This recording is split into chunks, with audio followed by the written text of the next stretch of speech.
작년 11월에 저희 가족이 오살리 기도원에 올라가 가지고 이제 2026년도를 앞둬서 하나님 앞에 기도를 했어요. 하나님, 2026년도에는 어떤 마음으로 우리가 또 어떤 주제로 이 목회 방향을 결정해야 될까요? 저는 늘 제 영적인 안테나를 하나님 앞에 열어놓으려고 최선을 다합니다. 할렐루야. 왜냐하면 내 눈이 하나님이 하시는 일들을 봐야 되고 내 귀가 하나님이 하시는 말씀을 들어야 되기 때문에 저뿐만 아니라 우리 모두가 하나님 앞에 안테나를 열어놔야 돼요.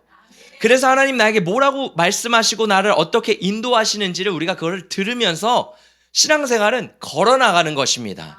그래서 제가 오살리 기도원에서 하나님 앞에 막 안테나를 열고 기도를 했어요. 그래서 짐을 정리하고 대성전에 딱 올라가가지고 예배를 드리면서 앉았는데 제 마음속에 신기하게 갑자기 하나님의 사랑과 기쁨이 막 올라오기 시작하더라고요. 여러분, 제가 정말 신기한 걸 깨달았어요. 재작년에 똑같은 오살리 기도원에 올라갔는데 재작년에는요 똑같은 자리에 앉았는데 마음이 불안과 염려와 걱정으로 가득했거든요. 그래서 예배를 드리는 게 너무너무 위로가 되기도 했지만 마음이 굉장히 힘들었어요. 근데 작년 몇 달 전에 딱 올라가니까 마음이 너무 기쁘고 막 사랑이 올라오는 거예요. 야, 너무 감사한데 그때 하나님이 제 마음속에 딱 주시는 단어가 뭐였냐면 포도주보다 진한 사랑. 2026년도에는 포도주보다 진한 사랑으로 주님을 사랑해야 되겠구나. 그래서 우리가 2026년도에는요, 이 사랑의 질이 더 깊어지기를 원합니다. 무슨 의미냐면 하나님을 질적으로 더 깊이 사랑하고 하나님과 더 친밀한 교제 가운데로 저뿐만 아니라 우리 모든 성도님들이 그렇게 들어가기를 예수님의 이름으로 축복합니다. 아가서를 보면 이 포도주보다 진한 사랑이라는 이야기가 3번 등장해요. 첫 번째는 솔로몬이 술람미 여인에게, 술람미 여인이 솔로몬에게, 또 거기에 있는 처녀들이 하는 노래로 이렇게 고백이 되거든요. 자, 그런데 우리 아가서에 대해서 잘 모르시는 분들이 있을까봐 이 아가서를 짧게 설명드리면, 아가서는 이 술람미 여인이라는 한 여인과 못생기고 까맣고 포도원에 일하는 한 여성이에요. 그리고 그 이스라엘의 왕인 솔로몬 왕과의 연애 이야기를 담은 것이 아가서예요. 자, 그런데 이 아가서를 그냥 보면 이거 그냥 연애 편지 아니에요? 이거 그냥 그런 이야기 아니에요? 라고 하지만 거기엔 더 깊은 의미가 담겨 있는데, 무슨 의미냐면 이 솔로몬을 누구로 말하냐면 신랑 대신 예수님을 말해요. 그리고 이 술람미 여인은 우리를 말해요.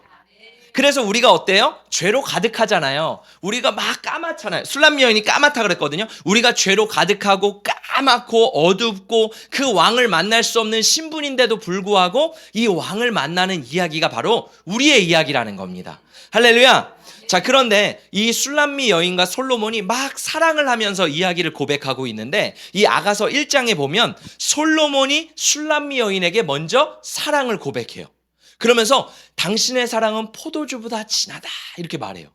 그러면서 이 아름다운 사랑이 펼쳐지고 4장에서는 이 왕이 또 여인에게 막 이렇게 고백을 하는 걸 보면서 이게 바로 관계이고 사랑이구나. 여러분, 신앙생활을 뭐로 생각하세요? 어떤 분들은 신앙생활을 그냥 종교라고 생각합니다. 그러니까 종교는 굉장히 딱딱하죠. 종교는 그냥 왔다 갔다, 그냥 종교는 내가 원하는 것을 기도하고 내가 원하는 것을 이루려고 왔다 갔다 하는 것을 종교라고 말을 합니다. 그런데 우리가 믿는 신앙은요, 종교가 아니라는 거예요. 할렐루야. 종교를 뛰어넘은 우리는 하나님과의 관계입니다. 그래서 하나님과의 깊은 관계가 우리 신앙생활 속에 있어야 된다라는 거예요. 성경을 보면 하나님께서 여러 가지 관계가 있지만 하나님과 우리와의 관계를 어떻게 표현하셨냐면 사랑의 관계라고 말씀하셨어요. 여러분, 사랑하면 어때요?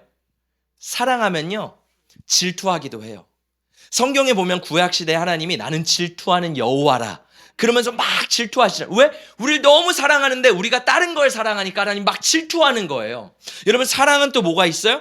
분노하기도 합니다. 내가 너무 사랑하니까 막 분노하기도 해요. 우리 어머니들의, 아버지들의 사랑이 그렇잖아요. 자식들을 너무 사랑하니까 잘 되길 원하는 마음에 분노가 터질 때도 있죠. 근데 그 기초는 사랑이라는 거. 또 사랑하기 때문에 서운하기도 해요. 그렇죠? 사랑하다 보면 서운하기도 하고, 사랑하면 또 고맙기도 하고, 무엇보다 사랑하면요, 뭔가를 주고 싶어요. 그렇지 않아요? 사랑은 참 신기한 것 같아요. 사랑은요, 야, 사랑해야 돼, 사랑해야 돼, 이런다고 사랑해지지가 않아요. 사랑은요, 내가 사랑하기 시작하면요, 자발적이 되고 그냥 내가 뭔가를 더 드리고 싶은 게 사랑이라는 거예요. 할렐루야. 여러분, 우리가 옛날에는 사랑하는 사람에게 선물을 줄 때 요즘에는 카카오톡으로 그냥 선물 딱 보내잖아요. 근데 옛날에는 어떻게 했어요? 우리가 투투라는 거 혹시 기억하세요? 혹시 나는 투투 세대다, 100일 세대다, 뭐 1년 세대다, 우리 이런 거 있잖아요. 너무 제가 갭을 많이 잡았나 봐요. 이걸 모르는 세대도 있고 중간 세대, 저랑 비슷한 세대는 좀 아시는 것 같고, 이 위에는 아예 투투가 뭐야? 22일 되면 그 사람을 생각해서 선물을 주고 막 하는 게 투투라고 오, 뭐예요? 이렇게 주는 게 투투잖아요. 그리고 100일 되면 막 주는 거잖아요. 근데 여자가 요구한다고 남자가 주는 거예요? 아니잖아요. 너무 이 사람을 사랑해서 내가 뭔가를 주고 싶어서 주잖아요. 저 때는 뭐가 유행했냐면 학접기가 유행했어요. 학 1000개 접어주기. 그러면 학을 하나하나 1000개를 접어주면서 이 사람을 생각하면서 학을 1000개를 접는 거예요. 여러분, 지금 생각해보면 쓰잘데기 없는 일이거든요. 진짜 그 학 받아도 아무 쓰잘데기가 없어요. 근데 그 당시에는요, 그 학을 접으면서 내 이 사랑을 흠모하고 이 사람을 사랑하고 이 사람을 기억하면서 내가 당신을 위해 100개를 접으면 소원이 이루어질 거야, 막 이 마음으로 줬잖아요. 왜요? 해달라고 해서 한 거예요? 너무 사랑하니까 내가 뭐라도 주고 싶으니까 학 100개라도 1000개라도 접어주는 거잖아요. 할렐루야. 별로 사랑이 안 느껴지시나 봐요. 여러분, 사랑하면요 1000개도 부족해, 10,000개도 해줄 수 있는 거예요. 그럼 오늘 설교가 끝나고 제 아내가 분명히 말할 거예요. 여보, 그러면 나 학 1000개 접어주는 거야? 여러분, 저는 이미 자발적으로 집에서 설거지하고 분리수거하고 청소하고 빨래하고 자발적인 사랑을 하고 있습니다. 할렐루야. 그러니까 사랑은 뭐라는 거예요? 자발적으로 내가 기뻐서 뭔가를 하는 게 사랑이라는 거예요. 근데 이 사랑은요, 일방적인 사랑이 아니라 쌍방향의 사랑이 돼야 되는 거예요. 이 사람도 나를 사랑해주고 이 사람도 나를 사랑해줘야지가 사랑이 된다라는 겁니다. 자, 그럼 보세요. 복음이 뭐예요? 하나님이 나를 사랑하신다라는 거잖아요. 우리 따라해볼까? 하나님이 나를 사랑하신다. 하나님이 우리 각자를 너무너무 사랑하세요. 할렐루야. 정말 우리 믿겨지세요? 하나님 우리 너무 사랑하신대요. 근데요, 우리가요, 이게 또 때로는 부담스러워요. 왠지 아세요? 하나님 날 사랑하는데 나도 그만큼 하나님을 사랑한다고 하면 여간 부담이 되는 게 아니에요. 나도 그렇게 사랑할 수 있을까? 생명 다해 주님 사랑하라는데 우리는 생명은 쏙 빼놓고 마음은 쏙 빼놓고 그냥 사랑하는 척만 할 때가 굉장히 많다라는 거예요. 사랑은 뭐예요? 하나님도 우리를 생명 다해 사랑하시고 우리도 하나님을 생명 다해 사랑하는 것. 할렐루야. 사랑하면요, 진짜 그 사람을 향해서 미친 듯이 내가 뭔가를 해주고 싶어요. 근데 여러분 생각해 보세요. 사랑이 식으면 어떻게 되는지 아세요? 감정이요, 이성으로 변해버립니다. 사랑하면요, 효율성을 따지지 않아요. 그냥 다 드려요. 근데 사랑하지 않고 그 마음이 식어버리면 어떻게 하는지 아세요? 이성적이 되고요, 합리적이 되고요, 계산하게 돼요. 학 1000개? 야, 이거 내가 들여서 이거 시간 내가 이거 하는 거 맞아? 여러분, 왜요? 사랑이 식었기 때문이에요. 한번 여러분에게 여쭤볼게요. 여러분은 하나님을 향해서 정말 자발적이고 헌신적이고 주님을 위해 내가 뭔가를 해드리고 싶은 그 사랑이 여전히 있으신가요? 아니면 하나님을 계산하고 합리적으로 내가 요거는 조금 손해보는 것 같은데 이렇게 내 사랑을 조절하시나요? 오늘 말씀을 통해서 올 한 해 가운데 우리 가운데 이 하나님을 향한 전심의 사랑이 부어지기를 예수님의 이름으로 축복합니다. 제가 이 말씀을 준비하면서 이 아가서 4장 10절을 막 곱씹었어요. 작년부터. 그러면서 연결되는 스토리가 하나 있는데 마리아의 이야기가 연결되더라고요. 여러분, 이 마리아의 이야기를 보면 두 종류의 사람이 등장합니다. 하나는요, 마리아예요. 예수님을 전심을 다해 사랑했던 여인 마리아. 그리고 다른 하나는 가룟 유다입니다. 예수님을 바라볼 때 계산적이었던 사람. 자, 우리 함께 말씀을 살펴보기를 원하는데요. 이 마리아의 이야기를 시작하시면서 예수님이 마태복음, 마가복음, 요한복음에 이 이야기를 담으시는데 마태복음에 보니까 되게 신기한 구절이 등장해요. 아마 여러분도 성경을 읽어보면서 이게 무슨 의미지? 라고 하시는 구절이 있을 거예요. 우리 함께 그 구절을 큰 소리로 읽어보겠습니다. 마태복음 26장 13절이에요. 시작. 내가 진실로 너희에게 이르노니 온 천하에 어디서든지 이 복음이 전파되는 곳에서는 이 여자가 행한 일도 말하여 그를 기억하리라 하시니라. 여러분 성경을 보다 보면 이거 좀 이해가 되지 않지 않아요? 아니 마리아가 향유옥합을 깨뜨려서 예수님께 드렸는데 예수님이 그 모습을 보시면서 뭐라 그래요? 와, 이 예수 그리스도의 십자가의 복음이 전해지는 곳마다 마리아가 행한 일들도 같이 전해져야 된대요. 아니 도대체 향유옥합이 뭐길래? 아니 도대체 무슨 의미를 담기 때문에 이 복음처럼 귀한 이야기라고 하는지 저는 좀 이해가 되지 않았거든요. 자, 그런데 이 이야기가 왜 예수님이 말씀하시는지 우리 함께 살펴보겠습니다. 예수님이 이 마리아가 향유옥합을 깨뜨린 사건이 얼마나 소중하고 귀했냐면 복음의 핵심 메시지가 이 안에 담겨 있다라는 거예요. 무슨 말이냐면 복음을 완전하게 하는 요소가 마리아의 향유옥합 이야기가 담겨 있을 때 복음이 완전해진다라는 거예요. 자, 한번 보겠습니다. 우리가 한번 여쭤볼게요. 여러분, 예수님이 여러분을 위해 십자가에서 죽으셨습니다. 다시 여쭤볼게요. 예수님이 여러분을 위해 십자가에서 죽으셨습니다. 그거를 들을 때 우리가 그냥 너무 익숙한 내용이죠. 아, 그래, 맞아. 예수님 날 위해 죽으셨지. 그거는요, 세상 사람들도 다 알아요. 예수가 인류를 위해 죽었다. 이거는 그냥 사람들이 다 아는 사실입니다. 이게 복음이긴 복음이지만 이 모든 아는 사실이라는, 근데 예수님이 이 향유 옥합 이야기가 복음의 중요한 핵심 메시지라는 이유는 뭐냐면 이 복음의 십자가 메시지를 우리가 들었을 때 여기에 동시에 이 마리아와 같은 감동과 감격이 우리 안에 담겨질 때 복음이 완성된다라는 거예요. 그러니까 무슨 말이냐면 구원의 완성, 복음의 완성은요, 예수님께서 행하신 일도 있지만 마리아의 반응이 있었다라는 거예요. 십자가에 대한 마리아의 반응. 그 십자가를 바라봤을 때 슬퍼하고 감사하고 기뻐하고 감격하는 마음이 우리 가운데 있을 때 우리의 삶에 이 복음이 완전해진다라는 겁니다. 자, 제가 모태신앙으로 태어났어요. 제가 어렸을 때부터 교회를 잘 다니는 학생이었습니다. 그리고 예수님이 나를 위해서 십자가에서 죽으셨다는 사실도 믿었어요. 알았어요. 잘 알았어요. 근데 제 안에는 뭐가 없었는지 아세요? 감동이 없는 거예요. 여러분 예전에 그 패션 오브 크라이스트라는 영화 아시죠? 그거 보면은 예수님이 막 채찍에 맞고 예수님이 십자가에 달려서 막 죽으시는데 그때 보면은 저희 어머니나 주변에 있는 사람들은요 그 십자가 달리는 장면을 보면 다 막 울기 시작하는 거예요. 저는요 이 마음이 얼어붙었는지 모르겠지만 그 장면을 봐도 아무렇지도가 않은 거예요. 아 이게 무슨 감격이야? 아니 그냥 예수님 맞아서 죽은 거 아니야? 그렇지 않아요? 아무런 미동도 없이 그냥 그 이야기를 보면 그렇구나, 그냥 예수님 날 위해 죽으셨구나, 머리로는 동의했지만 마음으로 이게 전해지지 않는 겁니다. 자, 그런데 제가 신앙생활을 하면서 예수님을 인격적으로 진짜 만나게 됐어요. 그러면서 제 안에 부어지는 게 뭐냐면 이 마리아의 마음이 부어지기 시작하는데 이 십자가를 볼 때마다 감격이 부어지는 거예요. 예수님을 생각할 때마다 감사가 올라오는 거예요. 할렐루야. 제가 예전과 지금 저의 신앙이 완전히 달라졌어요. 예전에는 그냥 신앙생활을 하지만 별로 감사도 없고 기쁨도 없고 그냥 믿는 거지, 그냥 교회를 왔다 갔다 하는 종교생활을 했다면 이제는 예수님이 나를 구원하신 것에 너무 감사한 거예요.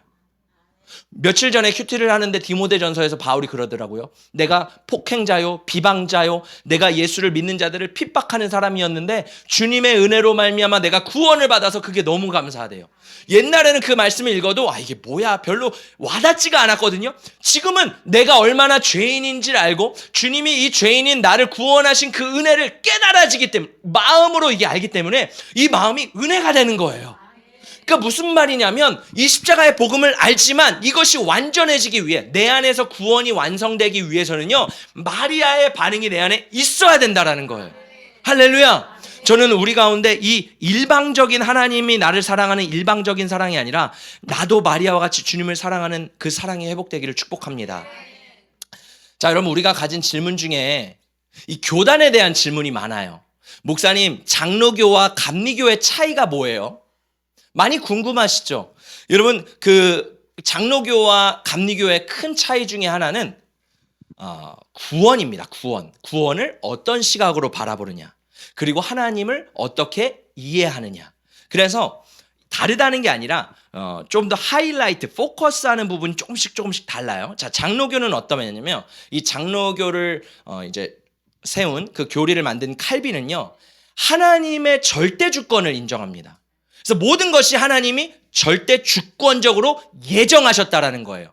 그래서 이 구원을 시작하신 분도 하나님이시고 구원을 이루시는 분도 하나님이시고 구원을 완성하시는 분도 하나님이시라는 거예요. 그리고 여기는 인간의 공로가 하나도 없대요. 우리는 할 수 있는 게 없대요. 우리는 심지어 믿음도 없는 사람이래요. 믿음도 누가 주시는 거예요? 하나님이 주신다라는 거예요. 할렐루야. 저는 이 말씀에 100% 공감합니다. 왜요? 성경에 나와 있기 때문에. 하나님은요, 우리를 예정하셨고요, 우리를 준비하셨고요, 구원을 이루어 가시는 하나님이세요. 할렐루야. 자, 그런데 이 감리교는 또 달라요. 조금 다릅니다. 잘 보세요. 감리교는 이 존 웨슬리라는 사람이 이 교리를 만들게 됐는데 두 가지 큰 교리가 있습니다. 선행 은총과 신인 협동설. 자, 이 감리교가 뿌리가 되는데 이 감리교 밑으로 뭐가 있냐면 성결교, 순복음, 침례 다 이제 감리교 뿌리에서 나온 거예요. 그래서 감리교와 이렇게 큰 축이 있거든요.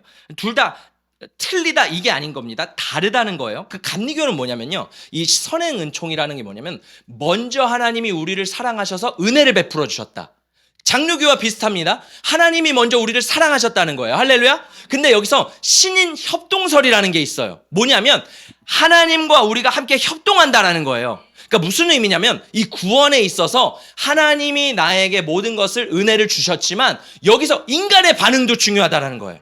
그래서 인간에게 하나님이 자유의지를 주셨는데 우리 모두 자유의지가 있잖아요. 내가 선택할 수 있는 결정권이 있잖아요. 로버트처럼 너 이렇게 해야 돼, 하나님이 하는 대로 하지 않잖아요. 아담과 하와도 자유의지가 있었기 때문에 선악과를 먹을 수 있는 자유가 있었잖아요. 그러니까 우리가 자유가 있잖아요. 할렐루야. 그 자유가 있는데 이 신인협동설은 뭐냐면 하나님이 구원을 여셨는데 거기서 내가 응답하느냐 응답하지 않느냐 인간의 책임도 있다라는 거예요.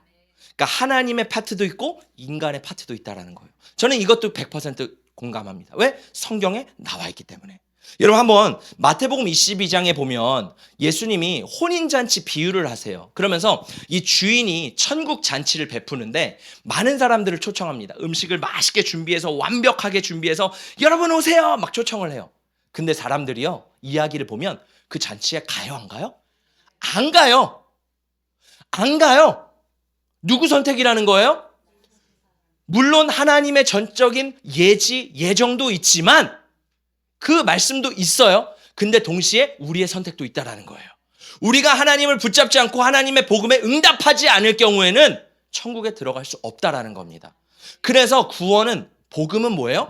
하나님의 일하심과 인간의 일하심이 연합될 때 이루어진다라는 거예요. 그래서 십자가의 복음과 마리아의 반응이 우리 가운데 있을 때 우리가 구원을 받게 된다라는 거예요. 자, 우리 마리아의 마음을 조금 더 살펴보겠습니다. 우리 다음 말씀 요한복음 12장 3절인데 함께 읽어보겠습니다. 시작. 마리아는 지극히 비싼 향유 곧 순전한 나드 한 근을 가져다가 예수의 발에 붓고 자기 머리털로 그의 발을 닦으니 향유 냄새가 집에 가득하더라. 자, 마리아가 예수님께서 부었던 향수가 있는데 7절에 보니까 예수님이 이 향유를 붓는 장면은 예수님의 그 십자가의 죽으심, 장례를 위한 거래요. 그러니까 마리아는요, 이스라엘 사람들은요, 그 당시에 사람이 죽으면 그 시체를 어디에 넣냐면 동굴에다 넣었잖아요.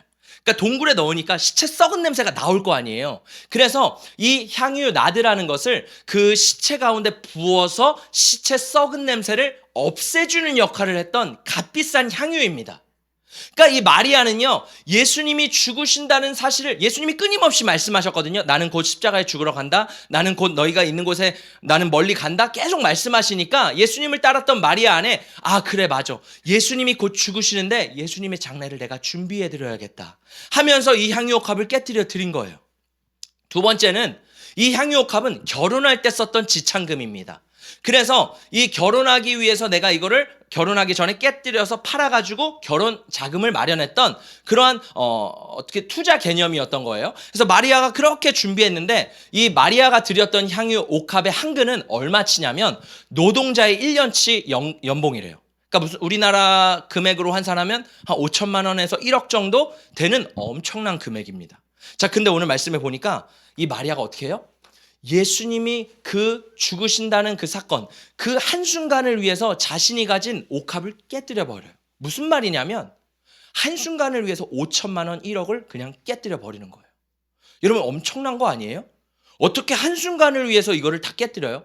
근데 왜 마리아에게는 이 결단이 있었을까요? 왜 이 마음이 있었을까요? 왜냐하면 마리아는요, 들은 거예요. 아, 예수님 곧 죽으러 가신다는데, 예수님 죽으시는데 내가 뭘 해드릴 수 있을까? 예수님을 위해 내가 해드릴 수 있는 게 뭐가 있을까? 아무리 생각해봐도 없는 거예요. 아, 내가 해드릴 수 있는 게 없는데? 그래, 맞아. 예수님이 죽으러 가신다니까 그러면 예수님의 장례를 위해서 내가 이 향유를 깨뜨려야겠다. 무슨 말이냐면 마리아에게 있는 최고의 것을 주님 앞에 드린 거예요. 내가 가진 최고의 마음을 드렸다라는 거예요. 할렐루야. 마리아에게 이 향유 옥합은 뭐예요? 내 인생 전부, 내 꿈, 내 미래, 나의 삶의 전부였어요. 근데 이거를 주님을 위해서 기꺼이 깨뜨려 드렸다라는 거예요. 근데 하나도 아깝지 않았대요. 자, 그런데 다른 사람이 있습니다. 이게 아까웠던 사람이 있어요. 자, 가룟 유다입니다. 우리 함께 말씀을 읽어보도록 하겠습니다. 시작. 제자 중 하나로서 예수를 잡아 줄 가룟 유다가 말하되 이 향유를 어찌하여 300데나리온에 팔아 가난한 자들에게 주지 아니하였느냐 하니. 자, 마리아가 향을 딱 열었는데 향기가 퍼지는 거예요. 제가 향수를 굉장히 좋아하는데 여러분 향수를 좋아하시는 분들은 좀 저렴한 향수와 값비싼 향수의 차이를 아실 거예요. 딱 맡아보면 어떤 향수는 냄새가 너무 저렴해요. 그래서 냄새가 맡기 싫어. 좀 제발 참아줘. 이 향수만은 뿌리지 말아줘. 이런 냄새가 있잖아요. 근데 진짜 비싼 향수는요, 그 향 재료가 고급스러워서 그런지 모르겠지만 그 깊은 맛이 있어요. 아시죠? 이거를 아는 분들이 있어서 너무 감사합니다. 이 깊은 맛이 딱 있다고요. 그러니까 지금 장면이 어때요? 마리아가 향유를 딱 열었는데 다양했을 거 아니에요. 싼 향유부터 비싼 향유까지 있었을 거 아니에요. 근데 사람들이 딱 향유를 맡는데 이거는 엄청 고급스러운 향수인데, 와, 이거는 히말라야에서 나오는 이 귀한 값진 재료로 만든 향수인데 이탈리아산 아닌가 하면서 사람들이 막 감동을 하는 거예요. 그러면서 이 감동을 하는 와중에 누군가 한 명이 불편한 마음이 드는 거예요. 누구예요? 가룟 유다. 왜요? 가룟 유다는요, 이게 아까운 거예요. 아니, 이걸 팔아다가 가난한 사람들에게 주면 훨씬 더 잘 될 텐데 왜 예수님에게 5천만 원, 1억이나 되는 당신의 삶을 한꺼번에 깨뜨리냐? 너무 아깝다. 어쩌면 이 가룟 유다의 마음이 우리의 마음일 수도 있다라는 거예요. 예수님께 나의 마음을 드리는 것, 예수님께 나의 삶을 드리는 게 아까워졌어요. 여러분, 가룟 유다가 원래부터 이랬을까요? 저는 그렇지 않다고 생각합니다. 가룟 유다가 처음 예수님을 만났을 때는 열정과 사랑과 뜨거운 마음으로 주님을 사랑했을 거예요. 그래서 자신의 인생을 들여서 제자로 섬기잖아요. 자신의 것을 다 들여서 주님을 따르겠습니다. 따랐는데 따르다 보니까 그 마음이 식어지기 시작하는 거예요. 이 마음이 식어지다 보니까 아까워지기 시작하는 겁니다. 계산하기 시작하는 거예요. 주님 앞에 이 드리는 게 이게 내가 손해가 아닌가? 이게 맞나? 점점 주춤하는 겁니다. 한번 여쭤볼게요. 여러분의 마음은 지금 마리아의 마음이십니까? 아니면 가룟 유다의 마음이십니까? 주님 앞에 나의 마음을 드리는 게 너무 주님을 사랑해서 그냥 내가 가진 것을 다 깨뜨려 드릴 만큼, 그렇다고 주님이 여러분의 전 재산을 달라는 건 아니에요. 주님 앞에 여러분의 마음을 다 쏟아드릴 만큼 주님을 사랑하는 마음이 여러분 가운데 있으십니까? 아니면 주님을 드리려고 하는데 이거 좀 아까운데, 이거 조금 더 생각해 봐야겠는데요. 주님, 주춤하고 계십니까? 올 한 해 주님께서 말씀하시는 건 뭐냐면 우리의 마음을 달라는 거예요. 할렐루야. 여러분의 마음을 주님께 달라는 거예요. 우리가 우리의 마음을 주님께 드리기를 예수님의 이름으로 축복합니다. 저는 솔직히 이 마음을 너무 이해해요. 왜냐하면 제 안에도 이 두 가지 마음이 있었거든요. 여러분 생각해 보세요. 제가 미국에서 대학을 나왔습니다. 정말 어떻게 보면 제 생각에는 그래도 인생의 대로가 펼쳐졌어요. 승승장구할 수 있는 여러 기회들이 있었어요. 그런데 하나님이 저를 목회자로 부르시는 거예요. 기뻤을까요? 아니라고 하는 사람은 가룟 유다의 마음을 가지신 분들이 저 가룟 유다의 마음을 가지고 있었어요. 전혀 기쁘지가 않은 거. 제가요? 옆에 공부 못하는 친구도 있고 좀 얘는 그냥 목회 아니면 할 수 없는 친구도 있잖아요. 저는 다른 거 해서 영광 돌릴 수 있는데 왜 저요?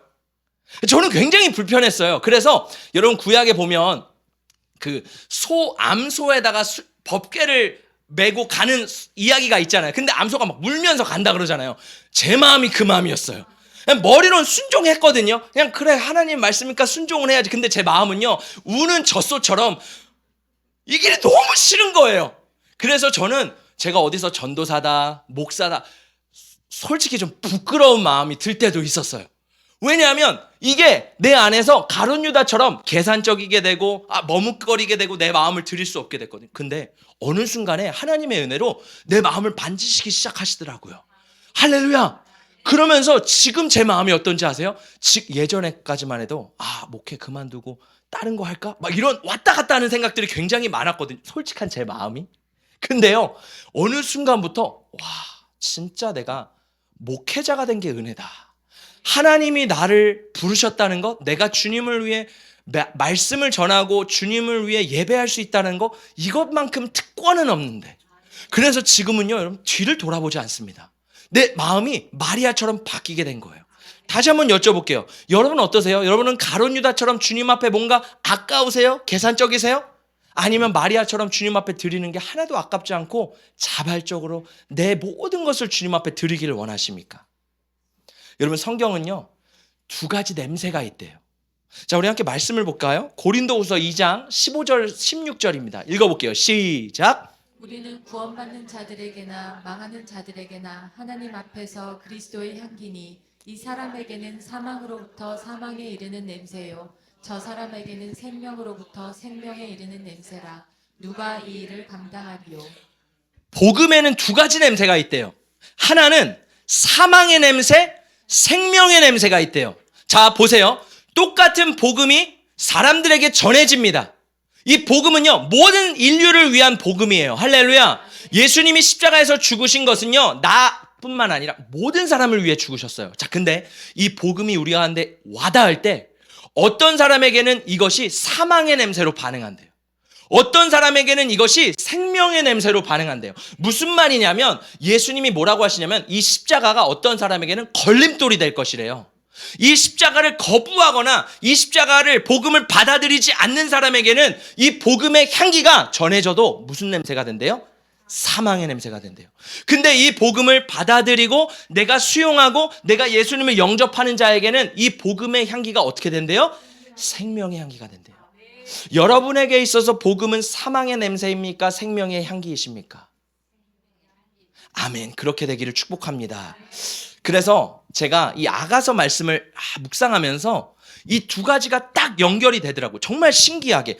제가 이 아가서 말씀 이것들을 풀어내기가 좀 뻑뻑해가지고 쉽지는 않지만 제 안에 막 깨달아졌던 내용인데 우리 함께 다시 한번 아가서 4장 10절의 말씀을 읽어보겠습니다. 시작. 내 누이 내 신부야 내 사랑이 어찌 그리 아름다운지 내 사랑은 포도주보다 진하고 내 기름의 향기는 각양 향품보다 향기롭구나. 아멘. 자, 뭐라고 하시냐면 두 가지가 있대요. 하나는 포도주보다 진한 사랑과 모든 향기보다 향기로운 향기가 있대요. 자, 무슨 말이냐면 여러분 구원이 완성되기 위해서는요, 이 두 가지가 필요하다는 거예요. 첫 번째 뭐예요? 포도주보다 진한 사랑. 포도주가 뭐예요? 성경에 보면 포도주는요, 예수 그리스도의 보혈을 상징합니다. 피를 상징합니다. 그 복음이잖아요. 주님께서 십자가에서 나를 사랑하셔서 찢겨 흘리신 그 피. 그 사랑이 내 안에 넘쳐야 된다는 거예요. 할렐루야. 두 번째는 뭐예요? 향기가 향기롭게 퍼져야 된대요. 이게 뭐예요? 나의 반응. 반주 좀 해주세요. 십자가를 향한 나의 반응. 그러니까 주님의 십자가를 바라볼 때 내 반응이 마리아의 반응이 우리 가운데 있어요. 그 향기가 터져 나와야 된다라는 거예요. 할렐루야. 우리 가운데 필요한 게 뭐예요? 이 향기가 주님 앞에 터져 나와야 된대요. 여러분 어떠세요? 주님을 사랑할 때 여러분의 마음을 정말 다 해서 뭔가를 주님 앞에 드리고 싶으세요? 저희 이담이를 보면요, 이담이는 참 나누는 걸 좋아하는 아이인 것 같아요. 정말 사랑이 많아요. 그래서 어린이집 갈 때도 맨날 뭘 하냐면 귤을 막 주섬주섬 주워서 가방에 넣어요. 그러면 엄마 아빠는 혼내죠. 야, 너 왜 귤을 가져가냐. 선생님들이 싫어하거든요. 그래서 막 주섬주섬 넣어요. 그래서 왜 도대체 이걸 가져가냐. 그럼 뭐라 그러냐면 아빠 이거 친구들 주려고 가져간대요. 그래서 그냥 너만 먹으면 되는데 왜 굳이 주냐. 사랑이 너무 많은 거예요. 어제는요 아침에 우리가 어떤 이렇게 블럭 같은 거를 열쇠고리 만드는 거를 했거든요. 막 그거를 하다가 이담이 거 이소리 거 하나씩 이렇게 만들기 시작했어요. 이소리는 토끼를 만들고 이담이는 또 뭔가를 만들고 막 이렇게 만들었습니다 각자. 근데 갑자기 제가 이렇게 딱 보다가 그림들이 있는데 유니콘이 있는 거예요. 그래서 이거 보배가 좋아하는 건데? 야 우리 이거 보배 만들어서 주자 해가지고 막 보배를 위해서 유니콘을 막 만들었어요. 그랬더니 갑자기 이담이가 나 하윤이 누나 하유리 누나도 주고 싶어 이러는 거예요. 그래서 제 아내가 화요일날 쌍둥이 언니들 생일인데 우리 그러면 언니들 것도 만들어 볼까? 해서 이제 다 제가 했습니다. 쌍둥이 거를 또 막 하는 거예요. 손가락이 나만 하질 않아요. 작은 레고 같은 블럭이거든요. 막 꾹꾹 해가지고 막 몇 시간 걸려서 했어요. 그랬더니 또 이담이가 서진이 형아도 주고 싶다. 너가 해. 또 라이 누나도 주고 싶다. 계속 누군가 주고 싶다라는 거예요. 제가 그걸 보고 깨달아. 사랑은 주고 싶은 거구나. 다시 한번 여쭤볼게요. 여러분 어떠세요? 여러분은 주님을 사랑한다라고 우리가 고백을 하지만 진짜 주님께 드리고 싶은 마음이 있으세요? 제가 말씀드리는 거는 여러분의 시간과 여러분의 뭐 돈이나 이런 걸 드리라고 하는 게 아닙니다. 우리가 주님께 드릴 게 뭐가 있을까요? 여러분 하나님이 돈이 없어서 돈을 달라고 하실까요?